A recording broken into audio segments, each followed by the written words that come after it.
संदर्भ हम लेंगे उपासना का। कल मैंने ध्यान के विषय में आपको बताया था कि ध्यान के लिए मन का नियंत्रण बहुत आवश्यक है। इसलिए जब भी आप ध्यान करें, मन को नियंत्रित करें। और कभी भी आपका मन इधर उधर भटकता है तो प्रार्थना के बीच में क्या बोलना है? ओम। ओम बोलते हुए जो मन इधर उधर भटक रहा था उसको फिर से ईश्वर के अंदर स्थिर करना। और मन ही मनुष्य के आनंद का, दुख का, सुख का, सब चीजों का कारण है। अब इसी संदर्भ को आगे लेते हुए फिर उपासना विषय पर जाएंगे। मन का नियंत्रण कैसे करें,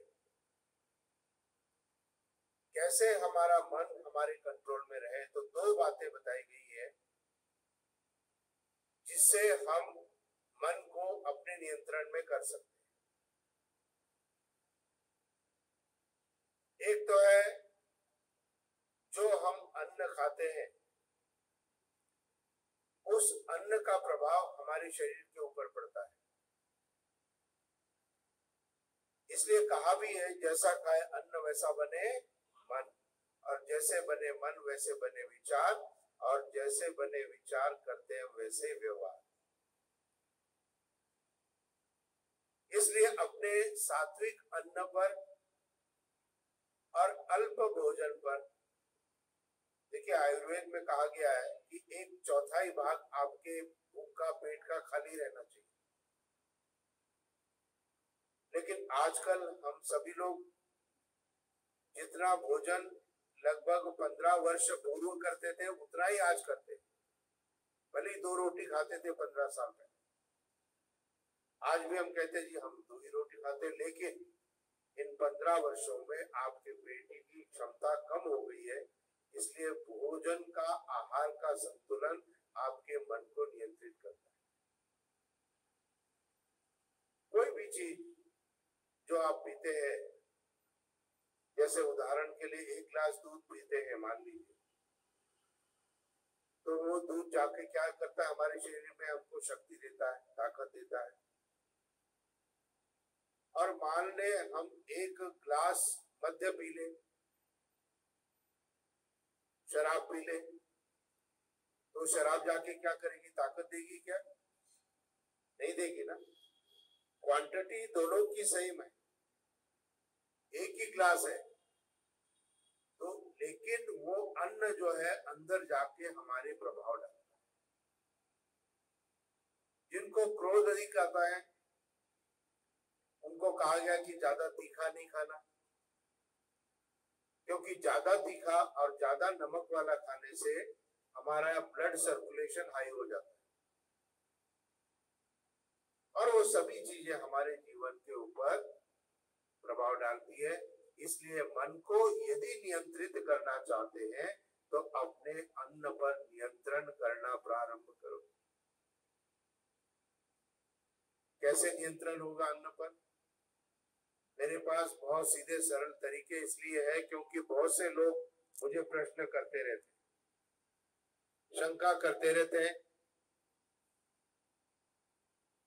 तो मैं एक फॉर्मूला मैंने बनाया हुआ है अन्न पर नियंत्रण का। यदि आपको ब्रेकफास्ट करना है, नाश्ता करना है, दोपहर का भोजन है, रात्रि का भोजन है, आप अपनी थाली के अंदर एक बार सब डाल दें और जितना आपने डाला है उतना ही आपने खाना है। सेकंड सर्विंग नहीं लेनी, सेकंड सर्विंग नहीं लेनी है। तो बाद में और क्यों लेते हैं? इसलिए लेते हैं क्योंकि वो चीज ज्यादा स्वादमय है, इसलिए हमको अच्छी लगी तो उसको दोबारा से और डाल। इसलिए सात्विक अन्न का जो उपभोग करता है मन उसके कंट्रोल में रहता है। तो और और दूसरा साधन बताया वैराग्य। क्या बताया? वैराग्य। वैराग्य कर ले आप, सब चीजों से अलग हो जाए, और सब चीजों से अलग हो जाएंगे तो क्या होगा? हमें पे किसी चीज का कोई प्रभाव तो पड़ेगा नहीं, तो हमारा मन विचलित भी नहीं होगा। लेकिन वैराग्य संभव नहीं है, इसलिए हमें वर्तमान व्यवस्था के अंदर, वर्तमान इस सारी जो पारिवारिक व्यवस्था है उसके अंदर हमें क्या करना है? हमें मानसिक रूप से वैराग्य को धारण करना, मानसिक रूप से वैराग्य को धारण करें। तो इसीलिए मन एक साधन है।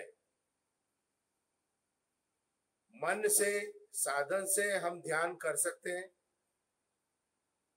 और ध्यान के माध्यम से हम मन को भी नियंत्रित कर सकते हैं, दोनों चीजें। तो ध्यान और मन क्या है? एक दूसरे से कनेक्टेड है, जुड़ा हुआ है। यदि आपका ध्यान नहीं है तो मन नहीं लगेगा, और यदि मन नहीं लगा हुआ है तो ध्यान नहीं।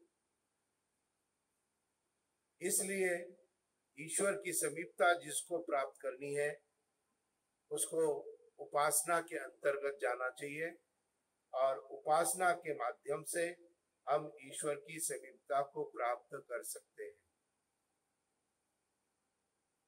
उप आसन, समीप में बैठना। अब यहां पर एक शंका उत्पन्न होती है, ईश्वर के लिए हमें कितने कार्य प्रत्येक दिन करने चाहिए, या क्या क्या करना चाहिए? आप में से कोई बताएं। हाँ जी, ईश्वर के लिए क्या करना चाहिए हमें? हाँ जी, संध्या करनी चाहिए, यानी कि ईश्वर का ध्यान करना चाहिए, है ना? और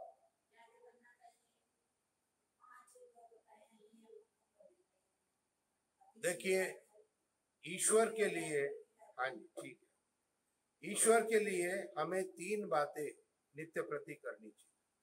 कितनी? 3। देखो, किसी के घर में अपने पोते का जन्मदिन मनाते हैं ना, तो सामान की लिस्ट छोटी होती है या बड़ी होती है? बताइए। बहुत बड़ी होती है, और यहाँ ईश्वर की समीपता को हम प्राप्त कर रहे हैं, और उसके लिए केवल 3 चीजों को अपने दैनिक प्रक्रिया में धारण करना है। सबसे पहला है ईश्वर का गुणगान करना, ईश्वर का धन्यवाद करना, ईश्वर की प्रशंसा करना। आज जो कुछ हम प्राप्त कर रहे हैं या जिससे हमारा जीवन है, वो सब किसके द्वारा दिया गया है? परमात्मा के द्वारा दिया। तो हमारा जो जीवन है वो परमात्मा के द्वारा दी गई पदार्थ वस्तुओं से चल रहा है। कोई कहता है जी हमारी जीवन जो है धन संपत्ति से चल रहा है, तो धन संपत्ति नहीं है तब भी तो व्यक्ति जीवित रह सकता है ना। लेकिन ईश्वर द्वारा प्रदत्त चीजों को यदि हम जीवन में उपयोग नहीं करेंगे, वायु है, जल है, अग्नि है, पृथ्वी का उपयोग नहीं करेंगे, तो हमारा जीवन रहेगा क्या? नहीं रहेगा। इसीलिए प्रथम कार्य आप सबको ईश्वर की प्रशंसा, उसका धन्यवाद हर समय करना। सामने आपके भोजन आता है, आप भोजन करते हैं। हाँ लोकेश, अब सामने भोजन आया, आंखें बंद करके गायत्री मंत्र का एक बार पाठ कर लिया। वैसे भोजन का भी एक मंत्र है, लेकिन सबको याद नहीं है। प्रभु को स्मरण करें भोजन करने से पूर्व कि प्रभु तूने बहुत सुंदर अन्न हमें दिया है, जिसके सहारे मेरा जीवन शरीर स्वस्थ है। जल, आप लोग पानी, आप लोग दिन में कितनी बार पीते? 6 से 8 बार पीते। और जल किसने बनाया? ईश्वर ने। हाँ, बहुत से छात्र मुझे कहते हैं आचार्य जी ये तो साइंटिस्ट बना रहे हैं, अभी H2O हाइड्रोजन 2 भाग मिला दो, 1 भाग ऑक्सीजन मिला दो, पानी हो जाएगा। लेकिन ये केवल फार्मूला है, इसके अनुपात जो है ईश्वर द्वारा प्रदत्त है। साइंटिस्ट पानी को नहीं बना पा रहे, इसलिए पानी की समस्या है सब जगह, हाइड्रोजन सब जगह, ऑक्सीजन भी सब जगह, लेकिन पानी नहीं बन रहा है। तो निश्चित रूप से जो फार्मूला है उससे पानी नहीं बनता है, और जिससे पानी बन रहा है वो क्या है? वो परमपिता परमात्मा की कृपा है। अब क्या करना है? ईश्वर को कैसे ध्यान करना है? ग्लास हाथ में लिया पानी का, आंखें बंद की और 1 सेकंड के लिए ईश्वर को धन्यवाद दिया, और फिर जल को धारण। बाहर जा रहे सड़क पे, पेड़ पौधे देखे, अच्छे फूल दिखे, किसको याद किया? प्रभु को याद। तो परमात्मा ने ये समस्त जो हमें चीजें प्रदान की है, ये सारी की सारी चीजें हमारे जीवन की उत्तमता के लिए हमें दी गई है। इसलिए सबसे पहला काम आपको आज से जो प्रारंभ करना है वो है ईश्वर का ध्यान करना। दूसरा काम है वो है ईश्वर को बैठ करके उपासना करनी। आजकल केवल मात्र खड़े खड़े की नमस्ते हो गई। मैं कई बार सड़क पे जा रहा होता हूँ, कार खड़ी है बीच सड़क के ऊपर, मैं सोचता हूँ क्यों खड़ी है, तो देखता हूँ कि वहां कोई मंदिर है और अंदर कार में बैठा बैठा आदमी नमस्ते कर। यदि मान लीजिए मैं आपके घर के पास आऊं डॉक्टर साहब, और बाहर से मैं जा रहा हूं और दरवाजे पे खड़े रह के ही आपको नमस्ते करूं, आपको अच्छा लगेगा क्या? जब एक साधारण व्यक्ति को इस बात से अच्छा नहीं लगता है तो वो तो परमपिता परमात्मा, उसकी समीपता के लिए बैठना बहुत आवश्यक है, उपासना करनी बहुत आवश्यक है। और इसीलिए कहा गया कि नित्य प्रति प्रातः सायंकाल 2 समय बैठ के ईश्वर का ध्यान जरूर करो। इसलिए महर्षि दयानंद सरस्वती ने ओम का जप बताया, ओंकार की उपासना करो, ओम का जप करो, गायत्री मंत्र का जप करो, वैदिक संध्या करो, ईश्वर स्तुति प्रार्थना उपासना के 8 मंत्र करो, लेकिन नित्य प्रति प्रातः सायं दोनों समय करना है। और जैसे मैंने कल बताया था आपको, यदि आप ईश्वर से जुड़ेंगे तो आपकी आत्मा में बल आएगा।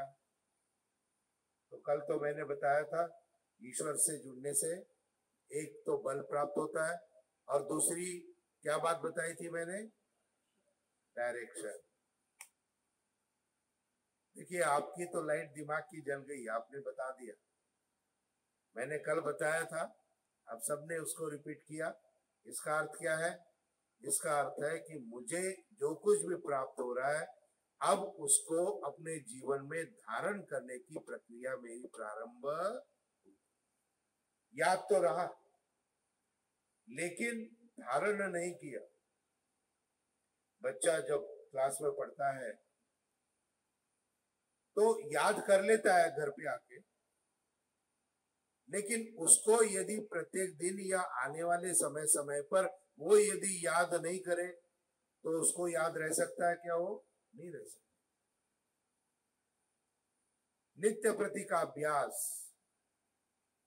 इसलिए ईश्वर की उपासना, ईश्वर की समीपता के अंदर बैठ के ईश्वर को ध्यान करो, और जो जो प्रक्रियाएं बताएंगे उन सभी प्रक्रियाओं के साथ परमात्मा का ध्यान करना प्रारंभ।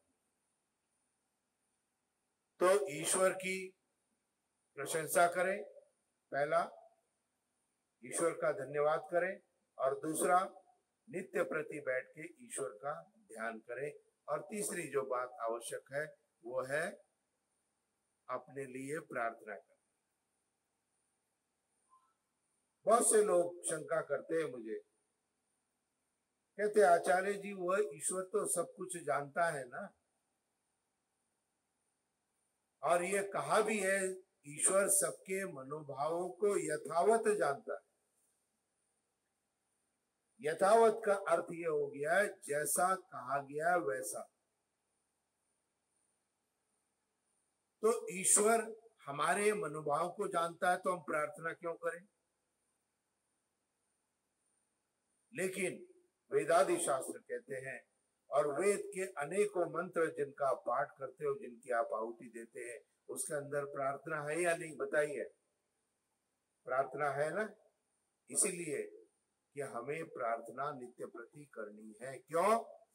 क्योंकि जिस भी पदार्थ की, जिस भी वस्तु की, जिस भी बात की मैं प्रार्थना करूंगा, मैं उसके लिए कार्य भी करना प्रारंभ करूंगा। बच्चे सोच रहा है कि मेरे को क्लास में फर्स्ट डिवीजन लाना है, नित्य प्रति प्रार्थना कर रहा है और 8 घंटे गायत्री मंत्र का पाठ करे बच्चा और पढ़ाई नहीं करे, वो क्लास में फर्स्ट आ सकता है क्या? आ सकता है। लेकिन गायत्री मंत्र का पाठ करते हुए यदि वो पढ़ाई भी करता है तो क्लास में प्रथम आने के उसके चांस है या नहीं है? है। इसका अर्थ क्या है? ईश्वर हमारी प्रार्थना क्यों स्वीकार नहीं कर रहा है? इसलिए स्वीकार नहीं कर रहा है क्योंकि हम प्रार्थना के लिए कोई कार्य। बहुत से लोग प्रार्थना करते घर में सुख और शांति होनी चाहिए, तो सुख तो उपलब्ध है, एसी लगा हुआ है कमरे में, सारा फर्नीचर बहुत बढ़िया अपडेट है, तो सुख तो है, लेकिन शांति नहीं। अब शांति की अभिलाषा है तो क्या करना है?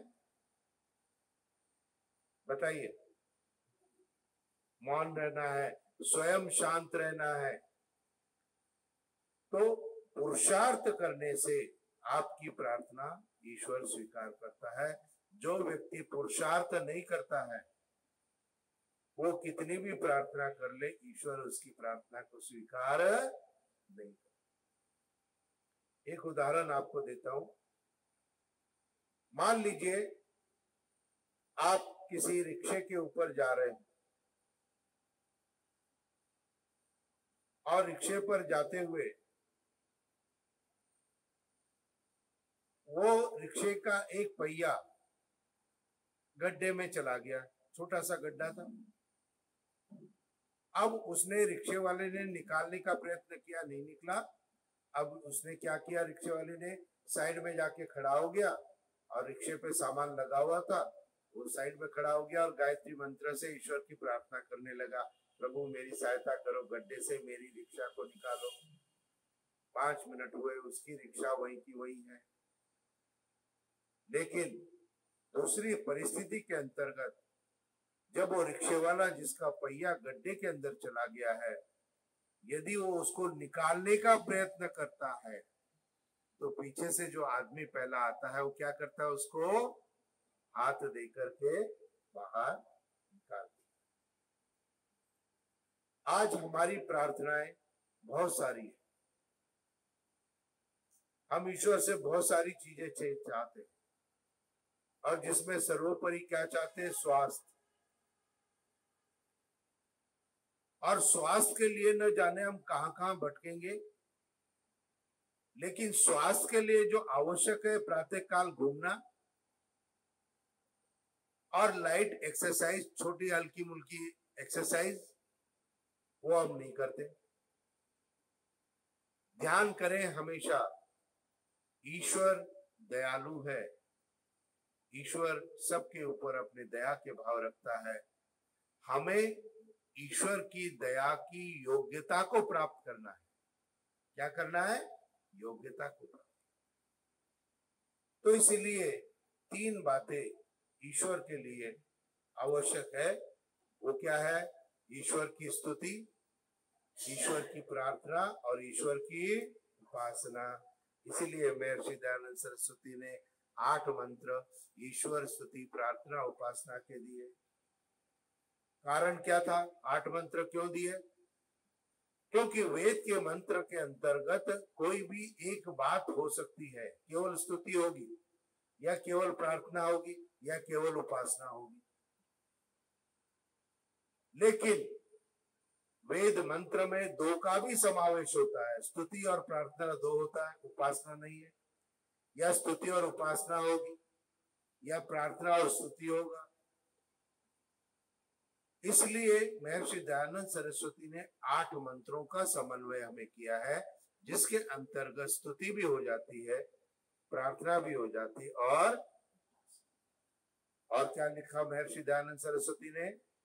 ये लिखा कि इन 8 मंत्रों का हिंदी में अर्थ सहित पाठ करो। अर्थ पढ़ते हो ना? अर्थ सहित पाठ क्यों पढ़े?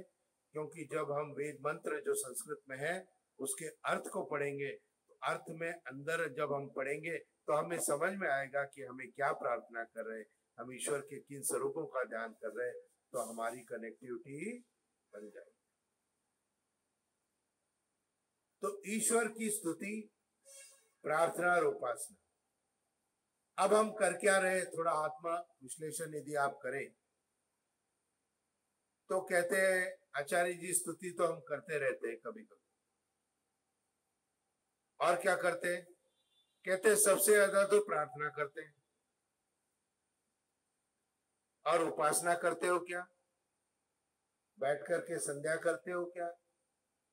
बैठ के गायत्री जप करते हो क्या? बैठ करके ओम का जप करते हो क्या?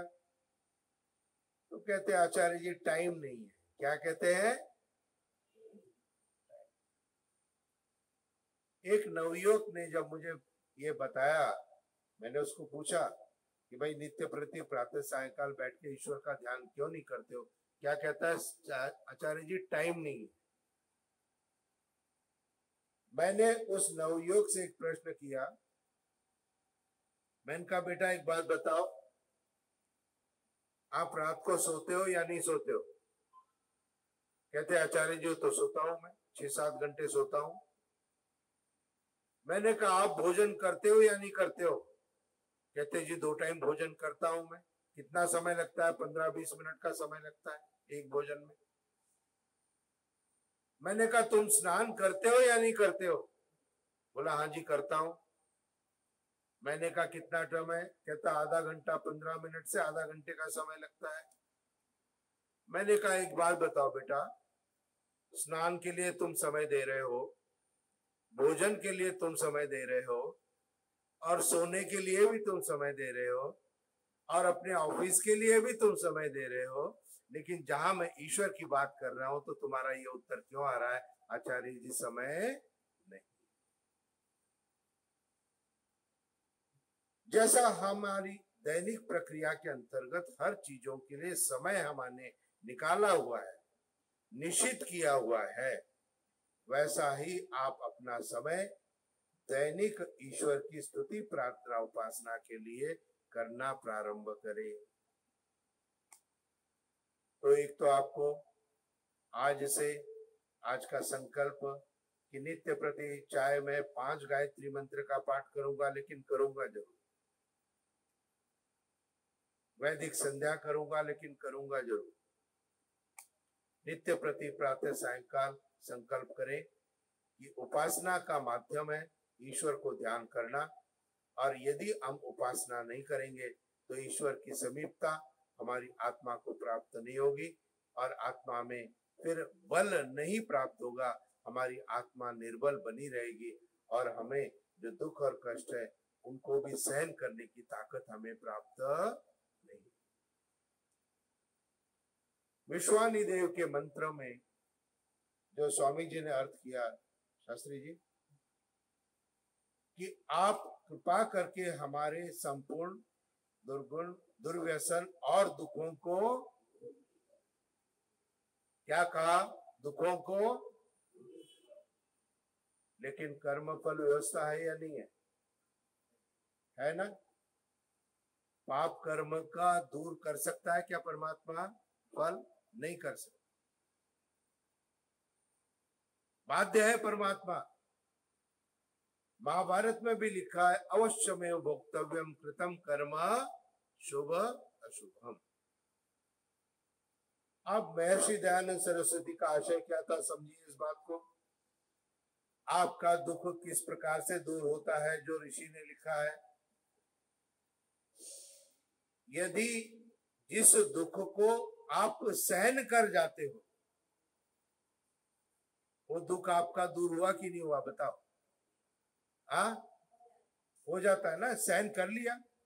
मान लीजिए कील ठोक रहे हैं घर में और चोट लगी उंगली के अंदर और चोट को सहन कर लिया तो दुख प्राप्त हुआ क्या? नहीं हुआ। तो महर्षि दयानंद का आशय यही है कि दुखों को दूर कर दीजिए का तात्पर्य यह है कि हमारे अंदर इतनी शक्ति हो जो कि हम भयंकर से भयंकर दुखों से भी कभी नहीं। अच्छा, दुख आएंगे या नहीं आएंगे बताइए? आते हैं। कब आते हैं दुख? प्रत्येक समय आ सकते हैं। तो हमें क्या करना है? हमें प्रत्येक समय ईश्वर का ध्यान करना है जिससे आने वाले दुखों को मैं सहन कर सकाऊं, चाहे वो शारीरिक दुख हो, चाहे वो मानसिक दुख हो, चाहे सामाजिक व्यवस्था। अब स्तुति, प्रार्थना और उपासना। और जैसे मैंने आपको बताया कि दो दो बातें एक एक मंत्र के अंतर्गत है। क्या कोई ऐसा मंत्र है, मैं आपसे पूछ रहा हूं, क्या कोई ऐसा मंत्र है जिस मंत्र में स्तुति भी हो, प्रार्थना भी हो और उपासना भी हो?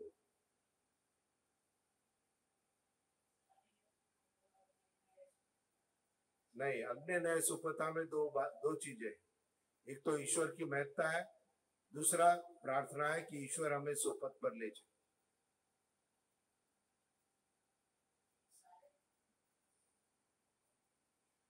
हाँ, शास्त्री जी ने ठीक बोला। गायत्री मंत्र, गायत्री मंत्र का महत्व इसीलिए अत्यधिक है क्योंकि गायत्री मंत्र में स्तुति भी है, प्रार्थना भी है और उपासना भी है। अब कहां कहां है ये थोड़ा समझ लेते हैं।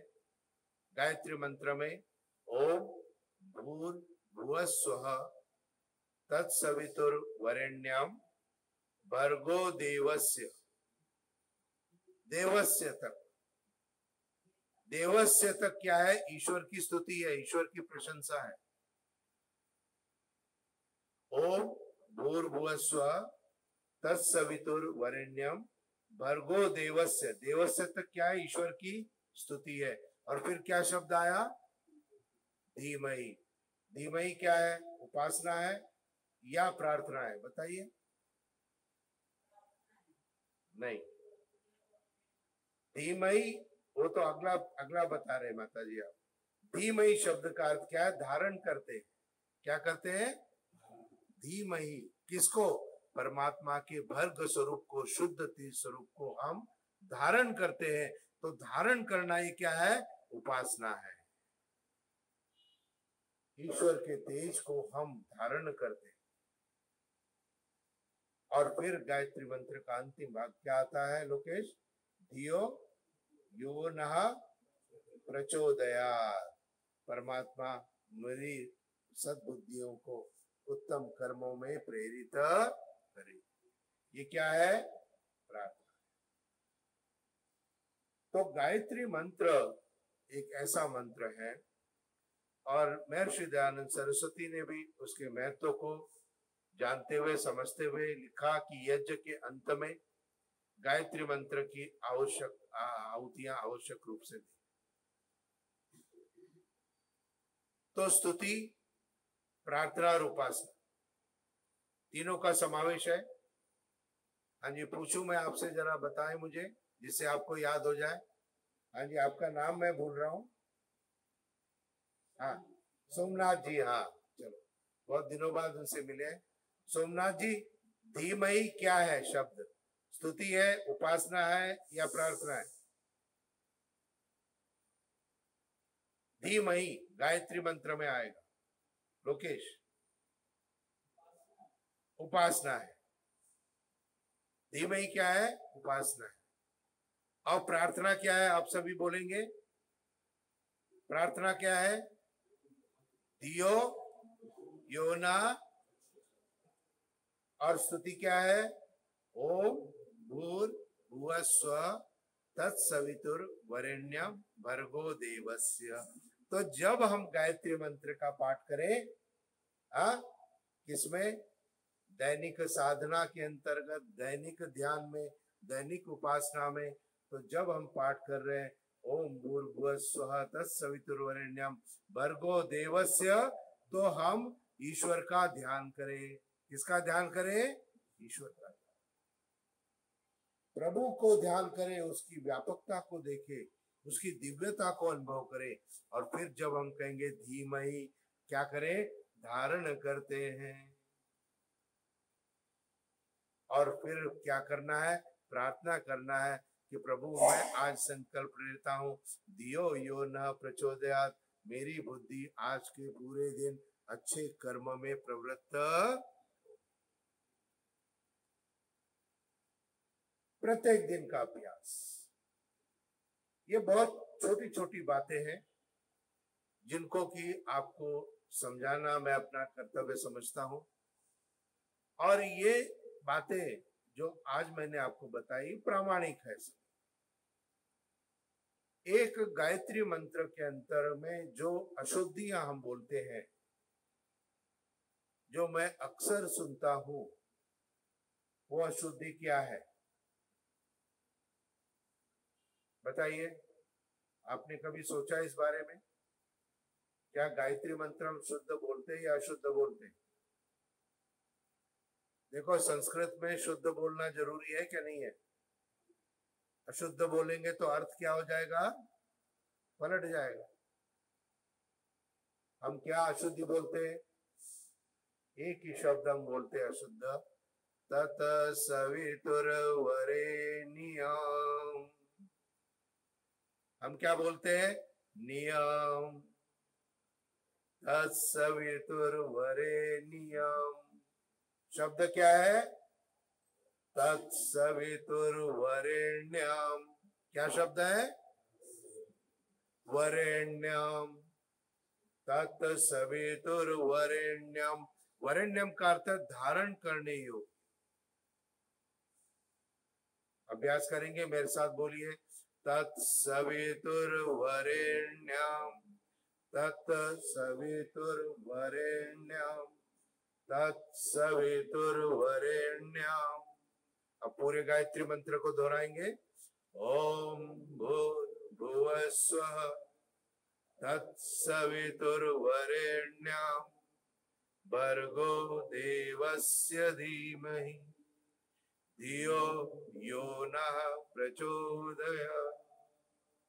ओम भूर्भुवः स्वः तत्सवितुर्वरेण्यम भर्गो देवस्य धीमहि धियो यो नः प्रचोदयात्।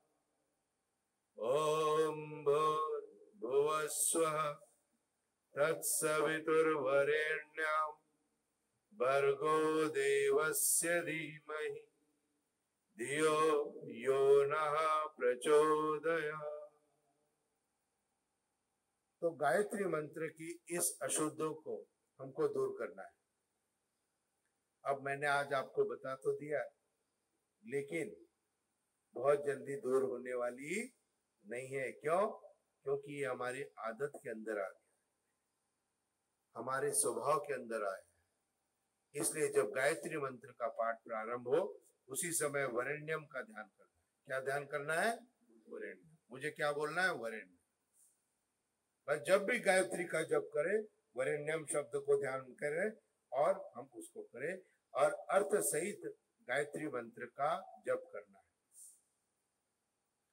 अर्थ सहित कैसे करना है? अर्थ जो गायत्री मंत्र का है, जब हम शब्दों को बोलते जाएंगे तो उसके भावों को अपने अंदर विचार करते चले। धियो यो नः प्रचोदयात्, प्रभु मेरी बुद्धि को सत्कर्मों में प्रेरित करें। क्या है? मेरी बुद्धि को सत्कर्मों में प्रेरित करें। अब धियो यो न प्रचोदयात् का अभ्यास करिए। मन के अंदर में कहेंगे, मेरी बुद्धि को सत्कर्मों में प्रेरित करें। धियो यो नः प्रचोदयात्। धियो यो न प्रचोदयात् धियो यो न प्रचोदयात् धियो यो न प्रचोदयात्। धीमहि धारण करते हैं, जब भी धीमहि शब्द आए धारण करते हैं। भर्गो देवस्य धीमहि भर्गो देवस्य धीमहि भर्गो देवस्य धीमहि। धीमहि धारण करते हैं। और मंत्र का प्रथम भाग ओम भूर्भुवस्वः तत्सवितुर्वरेण्यं भर्गो देवस्य। यहाँ तक ईश्वर का ध्यान करना है। वो ईश्वर इस समय मुझे देख रहा है, सुन रहा है और मेरे अंदर जो विचार चल रहा है उसको भी जान रहा है। अभ्यास करेंगे। ओम भूर्भुवस्वः तत्सवितुर्वरेण्यं भर्गो देवस्य। ओम भूर्भुवस्वः तत्सवितुर्वरेण्यं भर्गो देवस्य। ओम भूर्भुवस्वः तत्सवितुर्वरेण्यं भर्गो देवस्य। अब ये पूरे गायत्री मंत्र का भाग आपको पता लगा। देवस्य तक प्रभु को स्मरण करिए, धीमहि धारण करते हैं और धियो यो न प्रचोदयात् मेरी बुद्धि को सत्कर्मों में प्रेरित करें। अब ये पूरे गायत्री मंत्र का एक अभ्यास। आंखें बंद कर लीजिए, सीधे बैठ जाए। मंत्र के शब्दों को बोलना है लेकिन अर्थ का चिंतन मन के अंदर करना है। ओम भूर्भुवस्वः तत्सवितुर्वरेण्यं भर्गो देवस्य धीमहि धियो यो नः प्रचोदयात्। ओम भूर्भुवस्वः तत्सवितुर्वरेण्यं भर्गो देवस्य धीमहि धियो यो नः प्रचोदयात्। ओम भूर्भुवस्वः तत्सवितुर्वरेण्यं भर्गो देवस्य धीमहि धियो यो नः प्रचोदयात्। ओम भूर्भुवस्वः तत्सवितुर्वरेण्यं भर्गो देवस्य धीमहि धियो यो नः प्रचोदयात्। अब इस अभ्यास को प्रत्येक दिन कम से कम 5 बार, प्रातःकाल स्नान के बाद और सायंकाल जो सूर्य अस्त के बाद में कभी भी आप बैठ करके 5 बार अर्थ सहित का अभ्यास करना प्रारंभ। पहले दिन नहीं होगा लेकिन निराश नहीं होना है, अभ्यास करना है। और धीरे धीरे जब आप अभ्यास करोगे और प्रारंभ करोगे तो क्या होगा? क्या होगा? आपको आश्चर्य होगा, तीसरे और चौथे दिन में मुझे आ गया। पहले दिन बिल्कुल 0 था, 3 दिन के अंदर आ गया। कैसे? क्यों? इसलिए क्योंकि जब आप अभ्यास कर रहे हो तो ईश्वर ने अपनी शक्ति आपको प्रदान कर दी, ईश्वर का आशीर्वाद आपको प्राप्त हो गया। क्यों? क्योंकि आपने छोड़ा नहीं उसको। प्रथम दिन नहीं हुआ लेकिन फिर भी आपने कहा कि नहीं, मैंने तो करना ही है। बस ईश्वर की शक्ति आपके साथ जुड़ जाती है। जिस भी चीज का, जिस भी बात का संकल्प आप करते हो और ईश्वर की शक्ति जब उसको साथ जुड़ जाती है तो कार्य सरलता से पूर्ण हो जाता है। ये कार्यक्रम आर्य समाज भेरा एन्क्लेव में हो रहा है और ये कार्यक्रम तय कितनी देर में हुआ है? 5 मिनट शायद, मेरा ख्याल। हमारी डॉक्टर साहब से, शास्त्री से चर्चा हुई कि भाई चलो ठीक है, अभी नया बन गया, थोड़ा सा हम भी अपना समय दे देते। और मेरी सेवा तो निःशुल्क है, ये मैंने पहले दिन ही बता दिया था डॉक्टर साहब को। तो ये जो हमारी जो कार्यक्रम की रूपरेखा जो बनी 5 मिनट के अंदर बन गई। और ईश्वर ने क्या सहयोग किया? ईश्वर ने आप सबको, प्रधान जी को भी इसके साथ जोड़ दिया। आप सब जोड़ दिए। मैं कभी संख्या पे महत्व नहीं देता हूं, इस बात को ध्यान में रखें। मेरे सामने यदि 3 जने भी बैठे हो तो भी मैं इतना ही बोलूंगा जितना अभी बोला है, क्योंकि मैं ये मानता हूं, विचार करता हूं कि गुरु विरजानंद के पास अनेकों शिष्य आए थे, लेकिन ऋषि दयानंद तो एक ही बना था। तो जो 3 मेरे सामने बैठे या 4 बैठे हैं, उनमें से एक को शायद मैं दयानंद सरिका बना सकूं। दयानंद के द्वारा जो भी चीजें प्राप्त हुई है वो हम अपने अंदर न स्थिर रखते हुए इसका प्रचार प्रसार करना प्रारंभ। जब मेरे 50 वर्ष पूर्ण हुए थे, मैंने मानसिक रूप से अपना सारा काम छोड़ दिया, केवल मात्र वेद प्रचार के कार्य में मानसिक रूप से संकल्प लिया वानप्रस्थ का। और अब जब मेरी उम्र 67 वर्ष 67 हो गई है, अब धीरे धीरे मुझे 2-3 वर्ष के अंदर सन्यासी वृत्ति को अपने अंदर पूर्णतः स्थापित करना है। आप कहेंगे आचार्य जी 75 साल से होता है ना, लेकिन 100 साल तक तो कोई जाता नहीं। तो मैं सन्यास के लिए कम समय क्यों रखूं? मैं भी सन्यास के लिए ज्यादा समय दूं। इसलिए धन संपत्ति की चाह, अन्न की चाह, ये सभी ऐष्णाएं, संपत्ति, घर परिवार, इनसे थोड़ा थोड़ा अपने आप को अलग करने का एक अभ्यास मैं कर रहा हूं। ऐसा अभ्यास आप भी प्रारंभ करें। जितनी उम्र है, जो आपकी उम्र है 50 से 70 वर्ष के बीच में है, तो आप अपने अंदर वानप्रस्थ को धारण करें, और 70 वर्ष से अधिक है तो फिर संन्यास वृत्ति को धारण करना प्रारंभ करें। अब आज जो मैंने आपको बताया, उस संदर्भ में या कोई भी बात, कोई भी प्रश्न, शंका समाधान के रूप में आपने पूछनी है तो आप पूछ सकते हो, क्योंकि शंका समाधान मुख्य है। इसके बाद 2 दिन का कार्यक्रम और हमारा चलेगा, कल और परसों। लेकिन मेरा फोन नंबर आपके पास है, कभी भी कोई प्रश्न आता है तुरंत उसी समय आप मुझे फोन करें। और यदि मैं कार्यक्रम में हो तो फोन साइलेंट पे होता है, तो मैं कॉल बैक जरूर करूंगा। इसलिए आप अधिक से अधिक वेद के अनुसार अपने व्यक्तिगत जीवन को बनाने की दिशा में कार्य को प्रारंभ करें। अभी तक आपने परिवार के लिए भी समय दिया, सबके लिए समय दिया, अब कुछ समय अपने व्यक्तिगत, अपनी आत्म की उन्नति के लिए भी देना प्रारंभ। और इसके लिए स्वाध्याय और सत्संग 2 माध्यम होते हैं। स्वाध्याय करिए, यदि आपके यहाँ सत्यार प्रकाश है, आवश्यक रूप से सत्यार प्रकाश को पढ़ना प्रारंभ करें।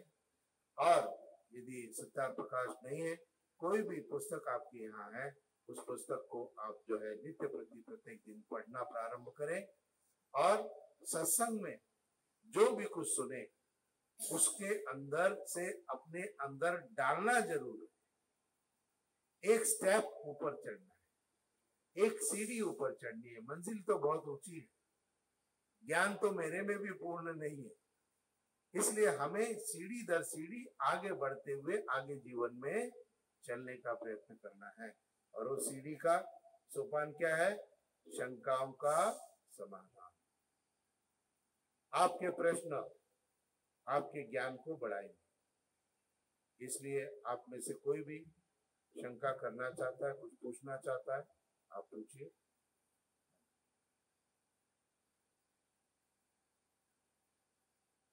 हाँ जी,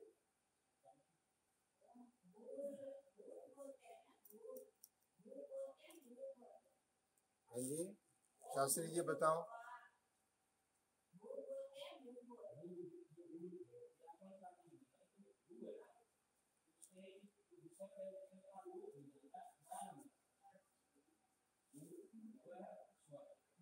भूर्भुवस्व, तो भू के ऊपर भूर पे र की मात्रा है, तो र भी बोलना है संक्षिप्त, ठीक है जी। हाँ जी, और कोई प्रश्न?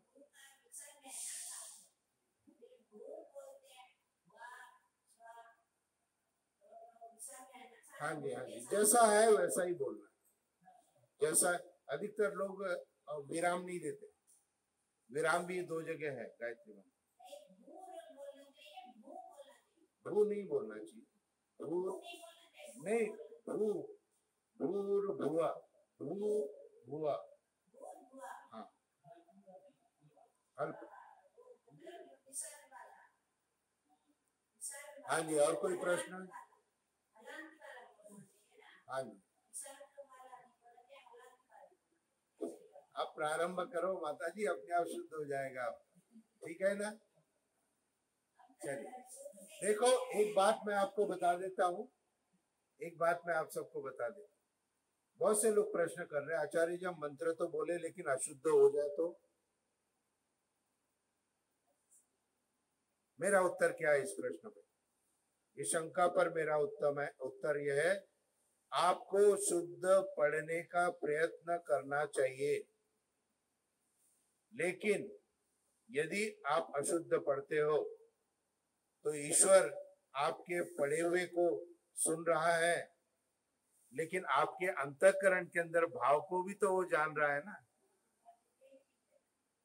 अब जब बच्चा, छोटा बच्चा माता जी 4-5 साल का, खाना खुद से प्रारंभ करता है ना खाना, हाँ, तो क्या करता है, हाथ को पूरा मेज देता है, मुंह भी पूरा बिगाड़ देता है, आधा खाना गिराता भी है। और यदि माँ कहे भाई तू तो गिराता है, तू तो हाथ से मत खा, मैं खिलाऊंगी, तो बच्चा सीखेगा क्या? सीखेगा नहीं, सीखेगा। इसलिए आप सभी मृत्यु पर्यंत, कब तक? मृत्यु पर्यंत सीखने की प्रक्रिया में, किसमें है? सीखने की प्रक्रिया। इसलिए ज्ञान जो है असीमित है, पूर्णता नहीं है ना? तो इसीलिए जिसने अपने अंदर पूर्णता मान ली, उसके अंदर क्या हो गया? अभिमान आ गया, और जिसके अंदर अभिमान आ गया वो सब कुछ उसका समाप्त हो गया। महर्षि दयानंद सरस्वती लिखते हैं, ये जो अभिमान अहंकार है वो हमारी समस्त शोभा और लक्ष्मी का नाश कर दे। ठीक है जी? हाँ जी, कोई शंका, कोई प्रश्न? ठीक है, तो हाँ जी,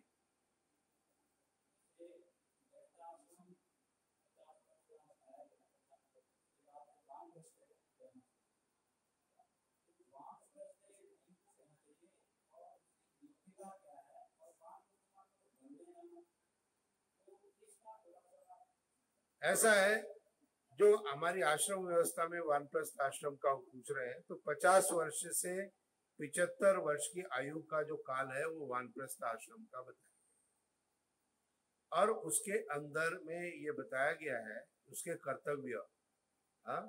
सत्यार्थ प्रकाश के 5वें समोल्लास में वानप्रस्थ संन्यास आश्रम प्रकरण, उसमें महर्षि दयानंद सरस्वती लिखते हैं कि जब आपके बाल श्वेत हो जाए या उम्र 50 हो जाए, कोई भी प्रथम हो जाए, तो आप जो है गृहस्थ आश्रम से संन्यास आश्रम में प्रस्थान करें। अब कर्तव्य क्या है? कर्तव्य यह है कि समाज के लिए काम करना है। अभी तक किसके लिए कर रहे थे?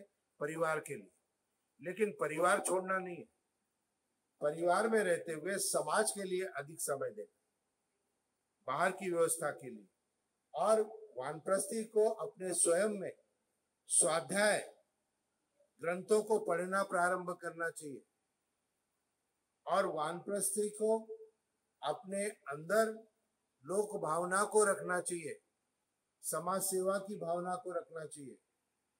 इसलिए वानप्रस्थ के अंतर्गत घर में रहते हुए भी आप सामाजिक व्यवस्था में हो, लोक कल्याण में हो, अपना स्वाध्याय कर रहे हो, और उपासना जितनी पहले करते थे उससे और अधिक बढ़ा दिया। और ये वानप्रस्थ महत्वपूर्ण क्यों है? क्योंकि ये संन्यास आश्रम की आधारशिला है। जिसने वानप्रस्थ को पूर्ण किया वही संन्यास का अधिकारी है। तो इसलिए वानप्रस्थ आश्रम के अंतर्गत पीले वस्त्रों को धारण करना चाहिए। अब मुझे बहुत से लोग प्रश्न करते रहते, आचार्य जी आपने वानप्रस्थ तो धारण नहीं किया, मेरी उम्र लगभग 70 की होने वाली है। तो मैंने उनको एक बताया, मैंने कहा जिस दिन मेरे 50 वर्ष पूरे हुए मैंने अपना सारा काम खत्म कर दिया था और मैंने ये सोचा, मैंने कहा अब ये सब कुछ खत्म करना है। और उस समय मेरे बच्चों के विवाह भी नहीं हुए, लेकिन प्रभु ने सहयोग किया और मेरे समस्त कार्य बहुत अच्छे ढंग से पूर्णता को प्राप्त हुए, जो गृहस्थ के मेरे कर्तव्य थे। लेकिन वानप्रस्थ मैंने धारण वस्त्र के माध्यम से नहीं किया। किसके माध्यम से किया? मन के माध्यम से किया। मन को वानप्रस्थ में लगा दिया। इसलिए मैं ये मानता हूं कि वस्त्र केवल मात्र दूसरे व्यक्ति के दिखाने के लिए है कि भाई इस व्यक्ति ने वानप्रस्थ लिया है, लेकिन उस व्यक्ति के लिए मुख्य क्या है? वस्त्र है या अपनी आदत है? बताइए। आदत है। वानप्रस्थ के कर्तव्य मुख्य है या वस्त्र मुख्य है? बताइए। कर्तव्य मुख्य है। तो इसीलिए मैं ये विचार रखता हूं व्यक्तिगत रूप से कि कर्तव्यों को आप पूरा करें तो आपके चारों आश्रम घर में रहते हुए भी आप पूर्ण कर सकते हैं। ठीक है, आपका बहुत बहुत धन्यवाद। कल फिर इसी समय हम जो है फिर से अपने अगले उद्बोधन को करेंगे और ध्यान, उपासना और शंका समाधान का ये 2 दिन का सत्र और चलेगा। यदि ओम शांति शांति। शास्त्री जी शांति पाठ।